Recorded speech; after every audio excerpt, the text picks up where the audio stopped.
Good evening guys. So for today's video, balik na diri sa atong nandan sa Roro Port.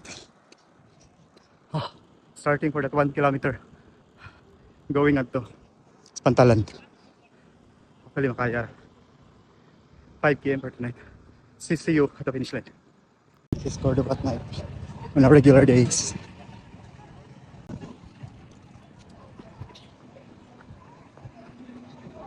Look at the time. It's 8:40.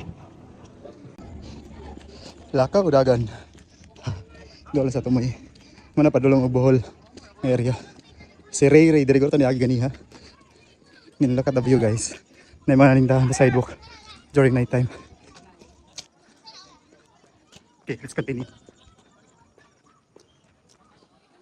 Okay guys, sana ko sa tumoy. Nadira ang famous nga Parola restaurant.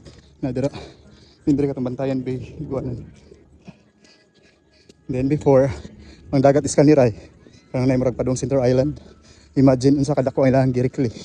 Just for that nga nakabatch like another lane para sa dalan. Another new here. Sunriser by the Bay Cafe.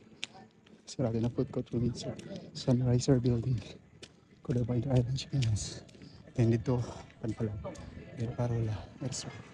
On the other side na. Going back. Pabalik na sa Picas. Doon sa Suleya.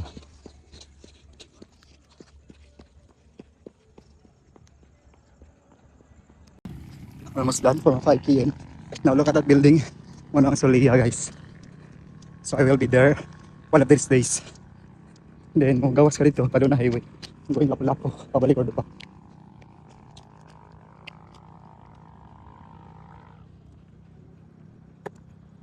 Last 1 kilometer.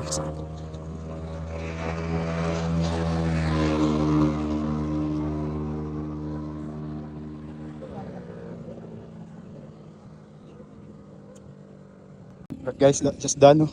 Sa akong goal for tonight na 5 km. That is 37 minutes. So a lot of things to do pa, prepare and ang iba. That's it for tonight. So right guys, I'm in Roro Port, Cordoba. So first time ko nakabalik diri for sa last mga pila ka buwan. Hindi ako kainom tumito. So before dito sa New Road, diri ko mag-joggingan morning or in the afternoon, especially during weekend.